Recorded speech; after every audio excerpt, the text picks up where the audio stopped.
하나님께 예배드리기 위하여 이곳에 모신 여러분 모두에게 우리 주님의 은혜와 평화가 넘치시기를 바랍니다. 우리 그리스도인들의 사명은 복음을 전하는 일입니다. 우리는 그동안 몇 달에 걸쳐서 복음은 어떻게 전하는 것인지에 관해서 공부해 왔습니다. 여러분, 우리가 그동안 공부해 왔던 내용이 무엇이었습니까? 복음은 어떻게 전해야 하는 것이었습니까? 복음은 우리의 삶으로, 우리의 행동으로 전하는 것이었습니다.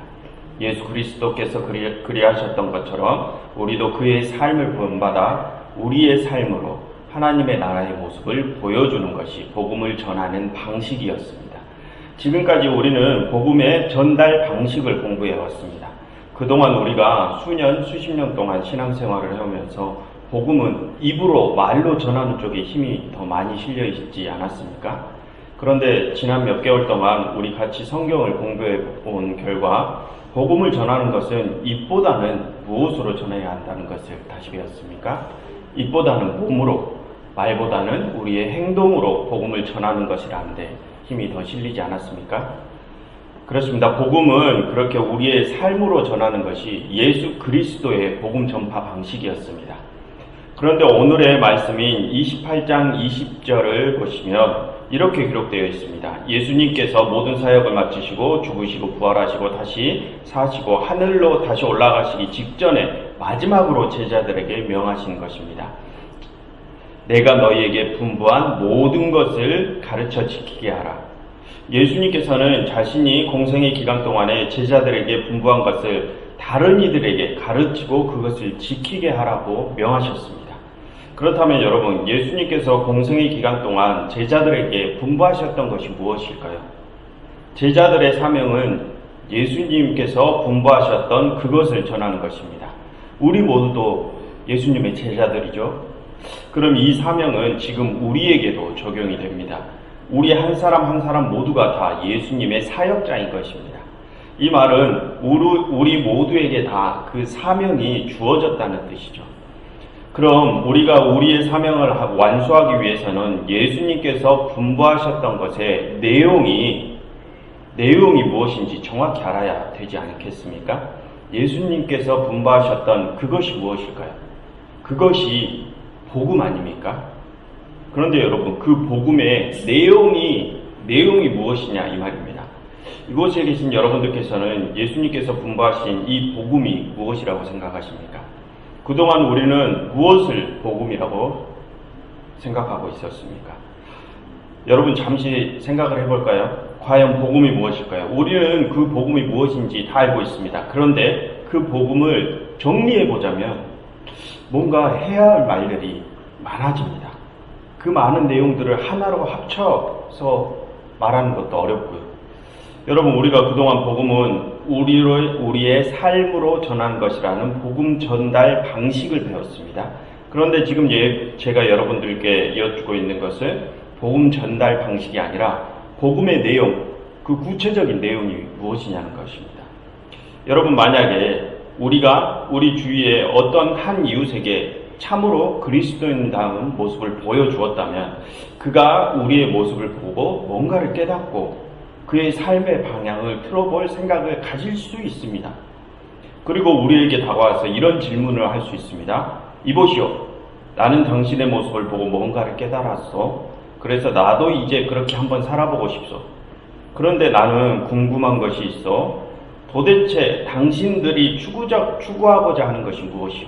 당신이 따르고 있는 예수가 도대체 전하고자 하는 메시지가 무엇이요? 라고 물어볼 수도 있습니다.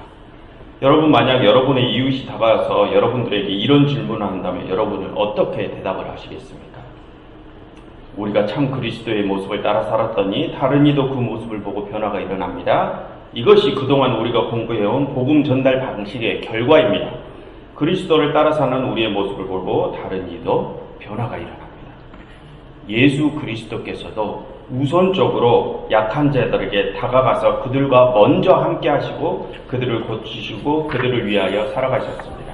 그들에게 먼저 사랑을 보여주셨습니다. 그러니 사람들이 예수님께 다가와 묻습니다. 그리고 예수님께서 이제야 대답을 하십니다. 그리고 자신의 뜻을 전하십니다. 먼저 삶으로 보여주시고 그리고 사람들이 모이니 이제 뜻을 전하십니다. 여러분, 우리에게 다가온 사람들이 묻습니다. 당신들의 삶의 목적, 당신들의 삶의 목표가 무엇이요? 당신들이 구원자라고 따르는 예수가 전하고자 했던 핵심 메시지가 무엇이요? 라고 묻습니다. 이럴 때 여러분들은 어떻게 대답하시겠습니까? 이 사람은 지금 복음의 핵심 메시지가 무엇이냐고 묻습니다. 물론 사랑 맞습니다. 근데 사랑은 너무 포괄적이기 때문에 그 사랑을 실천할 만한 핵심 메시지, 구체적인 내용들이 무엇이냐고 묻습니다. 오늘은 우리 이것에 관해서 한번 살펴보려고 합니다. 과연 우리가 우리의 삶으로 전하고자 하는 복음의 핵심 메시지는 무엇인가 하는 것입니다. 여러분, 복음의 핵심이 무엇입니까? 이렇게 물으면 해야 할 말들이 너무 많지 않습니까? 하나님, 예수님, 구원, 사랑, 그리스도, 구원자, 하나님의 아들 등등 무엇을 어떻게 전해야 할지, 어떻게 정리를 해야 할지 참 복잡합니다. 그럼 우리 쉽게 한번 생각을 해보겠습니다. 그동안 우리가 함께 몇 달 동안 공부해왔던 것, 그거는 잊어버리고 그 이전으로 한번 돌아가 보겠습니다. 여러분, 우리가 같이 공부하기 이전에 밖에 나가서 전도를 하라고 하면 우리는 어떻게 전도를 하였습니까? 그동안 전도를 생각하면 우리 머릿속에 가장 먼저 떠오르는 것이 무엇인지 한번 생각을 해볼까요? 우리가 전도를 할 때 전도지를 돌리거나 큰 프랑카드를 교회에 걸어놓지 않습니까? 그때 전도지나 프랑카드에 대문짝만하게 쓰여있던 문구가 무엇이었습니까? 주 예수를 믿으라, 그리하면 구원을 얻으리라, 이런 문구도 떠오르고 예수는 그리스도시라, 이런 문구도 떠오릅니다.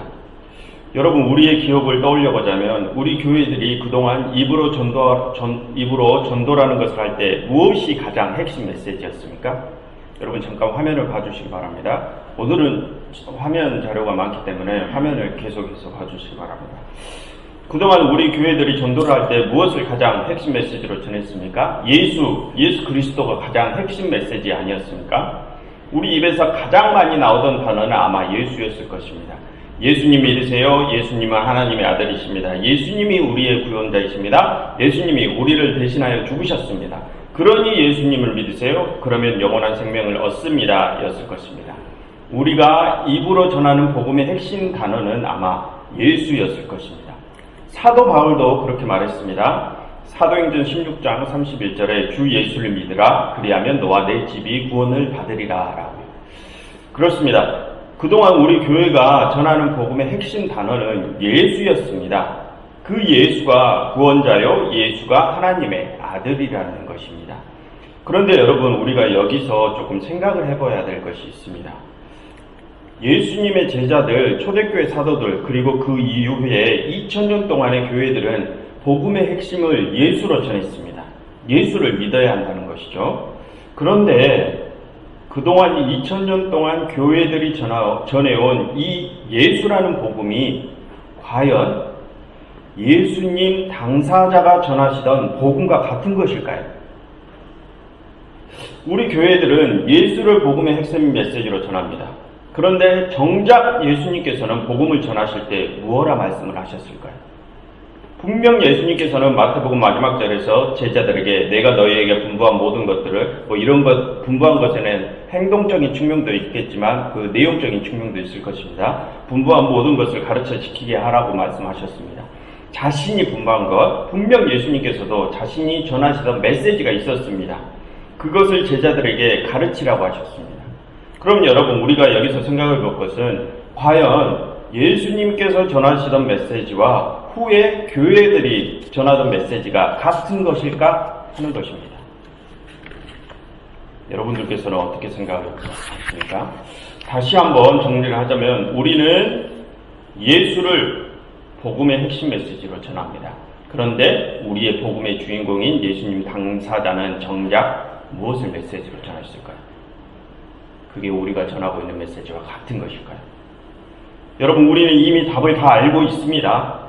그런데 정작 우리는 예수님의 메시지보다 후대의 교회의 메시지에 더 큰 힘을 실어서 전하고 있었습니다.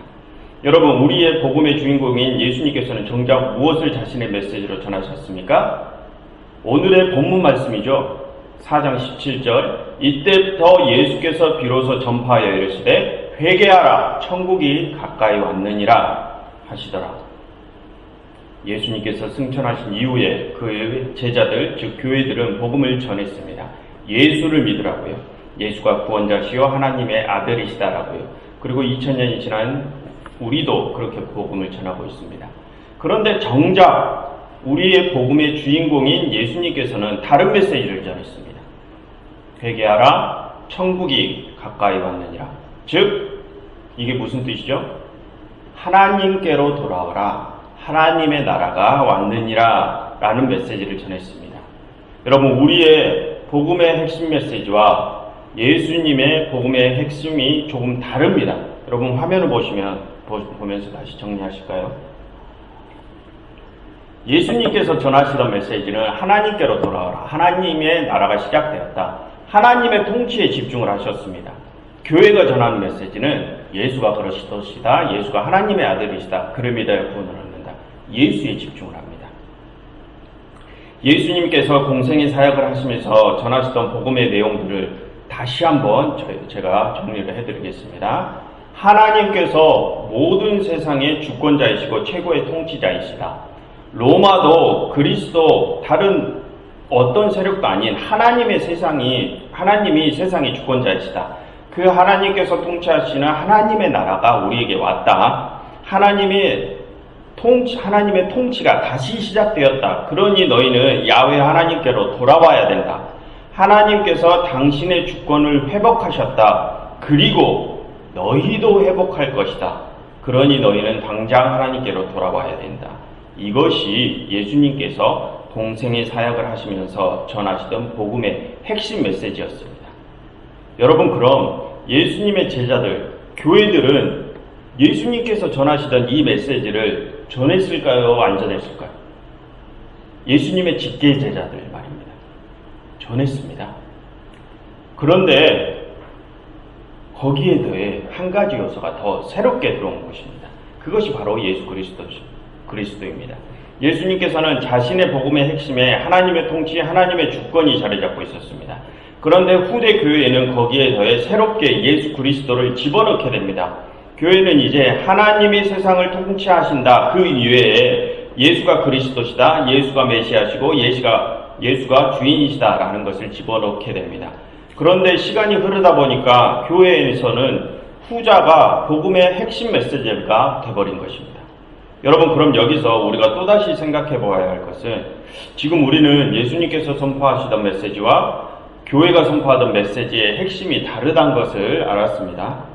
그렇다면 예수님께서 선포하시던 복음이 맞을까요? 교회가 선포하는 복음이 맞을까요? 둘 다 맞습니다. 예수님의 복음도 맞고 제자들의 복음도 맞습니다.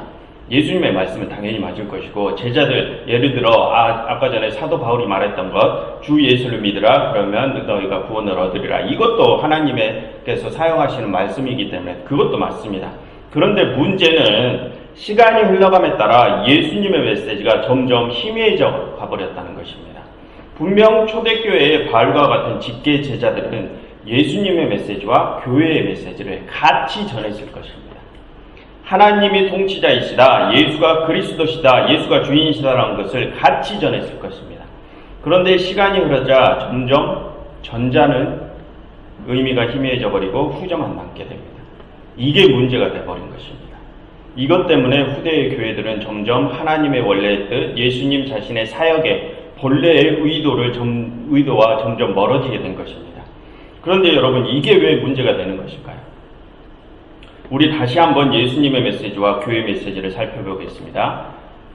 여러분 예수님의 메시지와 교회의 메시지가 같은 것입니까? 여러분 다시 한번 살펴보십시오. 하나님이 세상을 통치하신다와 예수님이 그리스도시다, 예수님이 주인이시다라는 것이 같은 것입니까? 아니면 모순이 되는 것입니까? 혹시 두 메시지가 서로 경쟁 관계에 있는 건 아닙니까? 하나님께서 통치자이신데 또 예수님께서도 주인이시다. 두 메시지가 서로 긴장 관계에 있는 건 아닙니까? 그것은 아닙니다. 만약 이 둘이 서로 경쟁 관계에 놓인 것이라면 초대교회는 이 둘을 같이 선포하지 않았을 것입니다. 중간에 신학적 논리는 되게 복잡하고 너무 깁니다. 그거는 다 건너뛰고 결론만 말씀드리자면 두 메시지는 서로 긴장 관계에 있는 것이 아니고 하나님께서 세상을 통치하시는데 당신의 아들 예수를 통하여 통치하신다는 것입니다.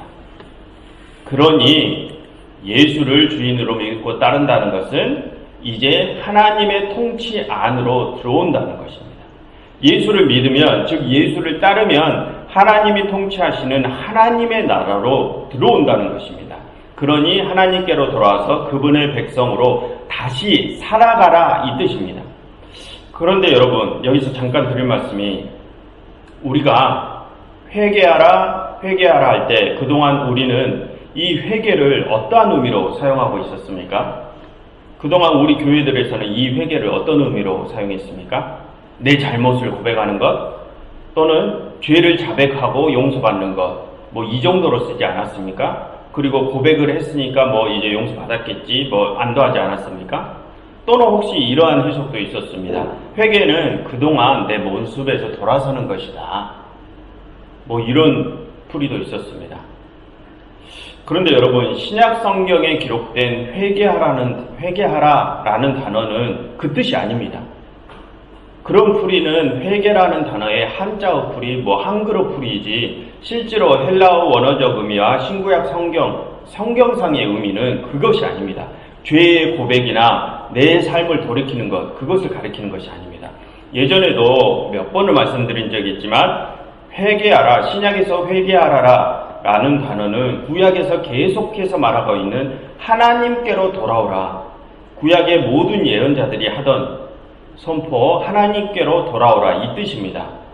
그들이 하던 선포가 무엇입니까? 하나님의 말씀을 경히 여기고 하나님의 백성답지 못한 모습으로 하나님을 떠나 살고 있는 너희들, 이제 하나님께로 돌아오라. 그러면 하나님께서 너희를 회복시키실 것이다. 하나님께서 너희를 회복시키실 것이다 이 말입니다. 회개한다. 내가 죄를 고백하고 내가 죄를 고백했으니까 이제 내 죄가 이제 용서됐겠지. 그게 아니라 하나님께서 돌아오시면 내가 아니라 하나님께서 우리를 회복하실 것이라는 것입니다. 이것이 구약의 모든 예언자들이 계속해서 선포하던 내용이었습니다. 구약에서 모든 선지자들이 선포하던 이 내용이 신약에서는 예수님께서 선포하시는 회개하라 이 뜻이 된 것입니다. 예수님께서는 이전에 없던 말씀은 새로 만드신 것이 아니라 구약의 선지자들이 계속해서 외치던 것을 다시 외치신 것입니다. 예수님께서는 그래서 선지자이자 메시아이신 것입니다. 그런데 구약은 히브리어로 기록되어 있어요. 신약은 헬라어로 기록되어 있습니다. 근데 그게 다시 영어로 번역되고 그 영어가 다시 한국어로 번역되어 넘어오면서 그 본래의 뜻에서 점점 멀어지기 시작한 것입니다. 그러다 회개와 단어를 풀이가 자꾸 이상하게 와전된 것이죠. 어쨌든 예수님께서는 다른 무슨 완전히 새로운 말씀을 하실 것이 아니라 구약에서 선지자들이 계속해서 외치던 하나님께로 돌아오라, 즉 하나님의 말씀을 다시 엄히 여기고 그의 백성으로서 합당하게 살아라, 이 말씀을 외치고 계신 것입니다. 왜냐하면 천국이 가까이 왔느니라, 이제 하나님의 나라가 다시 임했으니까요. 여기서 가까이 왔다고 해서 가까이 오고 있는 중을 말하는 게 아닙니다. 하나님의 나라가 이미 우리에게 와 있다는 말입니다. 이것은 원어적 의미로. 그러니 예수님께서는 너희는 다시 하나님의 통치 안으로 들어와라, 이 말씀을 하시는 것입니다. 그런데 예수님께서 하늘 보좌로 다시 올라가시고 교회의 시대가 점점 흘러감에 따라 예수님의 메시지가 점점 쇠퇴해진 것입니다. 그리고 예수님 믿어라, 예수님이 주인이시다, 이것만 남게 됩니다. 밑에 부분만. 여러분, 그런데 예수님의 메시지와 교회의 메시지 중에 뒤에 교회의 메시지만 남게 되면 이게 문제가 됩니다. 여러분, 우리가 만약 하나님의 통치권 영역 안으로 들어오면 우리의 삶이 어떻게 될까요? 우리는 어떠한 삶을 살아갈까요? 형제를 미워하거나 시기 질투하거나 서로 경쟁하거나 내가 잘나지려 하거나 이런 모습을 보일 수 있을까요? 하나님께서 지금 나를 전적으로 통치하고 계시는데 그럴 수 있을까요? 그럴 수 없죠. 하나님께서 우리를 통치하고 계시는데 우리의 언행이 바뀌지 않겠습니까? 즉 우리가 하나님의 통치 안에 들어와 있다는 것은 우리의 행동, 우리의 언행까지 하나님의 형상을 닮은 모습으로 바뀌었다는 뜻입니다. 이게 예수님 당사자께서 전하시던 메시지입니다. 그런데 이 메시지가 흐려지고 뒤에 교회 메시지만 남는다면 어떻게 될까요? 예수님 믿어라, 예수님이 주인이시다, 이것만 남게 되면 여러분 그동안 우리 교회들의 문제가 뭐였습니까? 예수님을 하나님의 아들로 인정하고 그를 우리의 주인으로 입으로만 하염없이 고백만 합니다. 그런데 거기서만 그치게 됩니다. 그냥 이념적으로만 생각으로만 예수님을 주인이라 예수님을 하나님의 아들이라 인정하는 것에서 그치게 됩니다. 여러분 누누이 말씀드렸지만 초대교회 시대에는 누구를 주인이라 시인하고 그를 믿고 따른다는 것은 생각으로만 인정하고 입으로만 떠들어대는 것이 아니라고 했었습니다. 당시에 내가 그를 믿고 주인이라 시인한다는 것은 그의 모든 삶을 따라 살아가는 것까지가 그를 주인으로 시인하는 것이라고 말씀드렸습니다. 초대교회 당시의 제자들은 그 시대상 속에 살고 있던 사람이기 때문에 예수님의 메시지와 교회 자신들의 메시지가 서로 통하는 것이었습니다. 그런데 시간이 흐르고 시대가 바뀌어가고 새로운 시대들이 열리자 예수님 메시지는 희미해져가고 그 시대의 시대상들도 희미해져가고 후제 교회 메시지만 남게 된 것입니다. 예수님의 메시지와 교회 메시지는 이제 점점 멀어지고 그 이 연의 끈이 끊어져 버리게 된 것입니다. 그래서 교회에 남게 된 복음은 행위가 사라져버린 그저 이념적이고 사변적인 신앙으로 전락해버린 것입니다. 그래서 입으로만 주여 주여 외치고 예배당에서는 하나님 예수님 통곡하며 눈물을 흘리다가도 예배당 밖을 나가기만 하면 세상 사람들과 똑같이 서로 미워하고 욕하고 이간질하고 용서, 화해, 화합, 사랑 이런 것은 다 어디로 가버리고 전도할 때도 예수님을 하나님의 아들로 인정하기만 하면 천국 갑니다. 죄를 고백하기만 하면 다 용서됩니다. 이렇게 변질돼 버린 것이죠. 지금의 교회의 메시지에는 행위는 사라져버리고 말과 이념만 남게 된 것이죠. 지금의 교회 메시지에는 하나님의 통치가 사라져버린 것입니다. 그런데 여러분 예수님의 메시지는 지금 우리가 전하는 메시지와는 다른 것이었습니다. 초대교회의 메시지는 예수님의 메시지와 같은 것이었습니다. 그러나 지금의 교회의 메시지는 초대교회가 선포하던 메시지의 의미를 잃어버렸습니다. 예수를 메시아라 시인하고 예수를 우리의 주인이라 시인하는 것은 예수님 바로 당신께서 전하셨던 하나님의 통치 안으로 들어가는 것입니다. 예수님께서는 세상에 오셔서 복음을 전하셨습니다. 자신의 삶으로 자신의 행동으로 전하셨습니다. 지금 내가 살아가는 이 모습이 하나님의 통치를 받는 자의 모습이다 라는 것을 전하셨습니다. 하나님의 나라가 다시 맺다. 하나님의 나라가 다시 시작되었다. 그러니 너희는 다시 하나님의 통치권 안으로 들어와서 그분의 통치를 받으라. 그리고 그분의 백성의 합당한 모습으로 살아라. 회개하라. 천국이 가까이 왔느니라. 이것이 예수님께서 그리스도께서 전하시던 복음이었습니다. 이 복음을 자신의 삶으로 자신의 행동으로 직접 전하신 것입니다. 여러분, 복음은 그리스도를 통하여 하나님의 통치권 안으로 들어가는 것까지가 복음입니다. 우리가 사변적으로 예수님을 그저 우리의 구세주로 하나님의 아들로 인정하는 것에서 그치지 않고 우리의 구세주이자 하나님의 아들인 그 예수 그리스도를 통하여 하나님의 통치권 안으로 들어가는 것까지가 온전한 복음입니다. 여러분, 그렇다면 이제 우리는 어떻게 해야 될까요?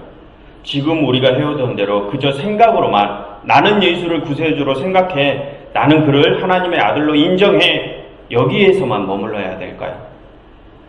아니겠죠. 우리는 그를 통하여 하나님의 통치 영역 안으로까지 들어가야 됩니다. 이미 시작된 하나님의 나라에서 하나님의 백성으로서 살아가야 됩니다. 그리하여서 우리의 모습을 통하여 하나님의 나라의 모습을 세상에 비추어 주어야 합니다. 그것이 우리가 세상의 빛과 소금이 되는 것입니다. 그것이 예수님께서 우리에게 분부하신 것이고 우리의 사명입니다. 그저 우리가 입으로만 예수 믿으라, 예수가 그리스도시다 외치고만 있는다고 해서 우리가 세상의 빛이 되고 소금이 되는 것이 아니고 우리의 모습으로 하나님의 나라를 드러낼 수 있어야만이 우리가 빛과 소금이 되는 것입니다. 우리 주 예수님께서는 이미 2000년 전에 선포하셨습니다. 하나님의 나라가 시작되었다. 그러니 하나님께로 돌아오라 라고 말입니다. 이곳에 모인 교회 여러분, 하나님의 나라는 이미 시작되었습니다. 이미 시작된 하나님의 나라로 하나님께로 돌아오시기 바랍니다. 하나님께로 돌아와 하나님의 통치를 받으시기를 바랍니다. 그래야 아직도 어둠 속에서 헤매고 있는 우리의 이웃들에게 생명의 빛을 비춰줄 수 있는 참 하나님의 백성, 참 그리스도의 사역자들이 되시기를 간절히 바랍니다. 기도하겠습니다. 하나님, 그동안 저희는 그저 입으로만 말로만 신앙생활을 해왔습니다. 하나님, 하지만 이제부터는 저희가 하나님의 통치 영역 안으로 들어가고자 합니다. 참 하나님의 백성으로 살아가고자 합니다. 하나님, 저희를 도우시사 저희가 그 영역 안에서 다시는 떨어져 나가지 않게 하시고 하나님의 백성에 합당한 삶을 저희의 삶으로 살아낼 수 있도록 성령 하나님께서 저희를 인도하여 주시옵소서. 예수 그리스도 이름으로 기도드렸습니다.